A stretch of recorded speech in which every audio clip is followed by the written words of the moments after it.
हमारे गांव के गनई चाचा, जिन्हें हम गनई हरिजन के नाम से बुलाते थे, संबोधित करते थे। हालांकि गनई हरिजन उनका नाम था, लेकिन हम उन्हें गनई चाचा ही कहते थे। का चाचा, का हाल हो, ठीक बड़ा? तो चाचा बड़े प्यार, अरे बच्चा वाह कब आया?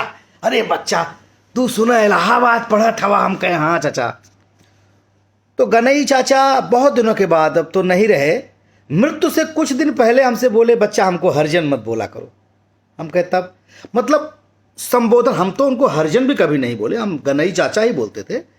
लेकिन बात जब उठी तो उन्होंने कहा, बच्चा हमका चमार बोला चली, लेकिन हमके हरिजन मत बोला।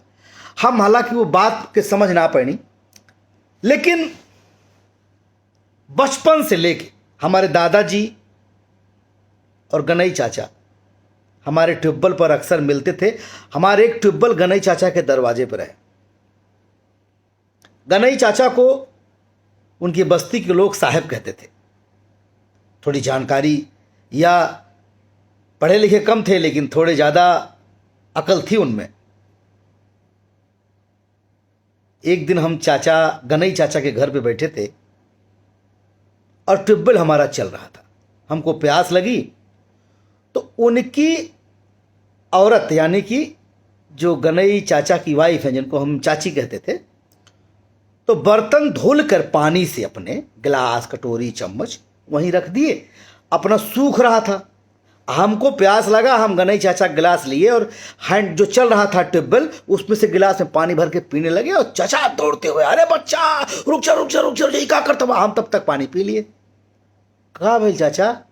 अरे बेटा तू ही गिलास में पानी पिया था। हम कहे क्या भाई? अरे अब हमारे बर्तन में तुम पानी पियोगे बेटा? बड़ा तकलीफ हुआ उस दिन हमको। हम कहे काहे चाचा?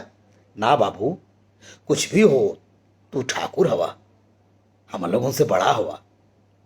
हम उस दिन बहुत समझाए चाचा को, ना चाचा हम तो तुम्हारे थाली में खानो खाब। बड़ी कोशिश किए, लेकिन वो उनकी आंख में आंसू आ गया।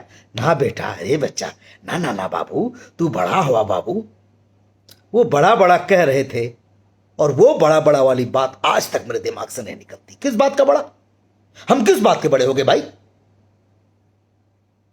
मैं ठाकुर, ब्राह्मण, शूद्र, वैश्य के इस जो तथा कथित वर्ण बनाया गया, इसका घोर विरोध करता हूं। मैं सीधे जानता हूं, जिसके कर्म अच्छे हों वही ब्राह्मण है, वही क्षत्रिय है। शूद्र का मतलब क्या हुआ है? जिसके बुरे कर्म हो, मतलब चमार के घर में जो पैदा हुआ वो चमारे रहेगा जीवन भर। खैर, बहुत गुड़ विषय है। आज तक कर तो सरकार भी इसका सामना नहीं कर पाई, लेकिन मुझे ऐसा लगता है।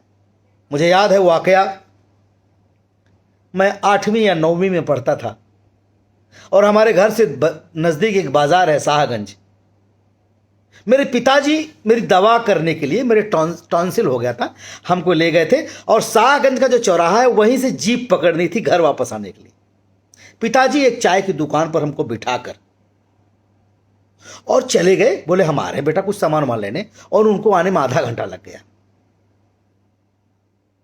और तभी हमारे गांव के वही हमारे गनई चाचा बाजार गए थे शाहगंज। वो आए, वो भी जीप पकड़ने आए। बोले अरे बचवा तू यहां कैसे? हम कहे चाचा टॉन्सिल हो रहा ना, तो बाबू ले आए बाटन, गहन को दवाई लावे। फटाफट फटाफट तो छोला और समोसा मिक्स करके गर्मा गर्म बन रहा था और ले आए। ले बच्चा खाओ खाओ खाओ खाओ खाओ। मेरे आंखों में आंसू आ जा रहे हैं भाई साहब। मैं क्या बोलूं, मैं भावुक हो जा रहा हूं। जो शिद्दत से गनई चाचा ने मुझे वो खिलाया था। आज भी जब मैं अपने गांव जाता हूं, दलित बस्ती में जाता हूं, तो मैं सबके घर बैठता हूं और डंके की चोप से सबके बर्तन में भी खाना भी खा लेता हूं, पानी भी पी लेता हूं, जिसको मुझे जो कहना हो वो कहे। लेकिन मुझे आज तक ये बात समझ में नहीं आई कि इस व्यवस्था से कब समाज बाहर निकलेगा। चांद तक पहुंच गए हम, बड़ी बड़ी बातें करते हैं। इस गंदी कुरीतियों को दूर करिए। कोई ठाकुर नहीं, कोई ब्राह्मण नहीं, कोई शूद्र नहीं, कोई वैश्य नहीं। इंसान है, इंसान है। अच्छा इंसान होता है, बुरा इंसान होता है। बस ये जातिवाद से ऊपर उठिए।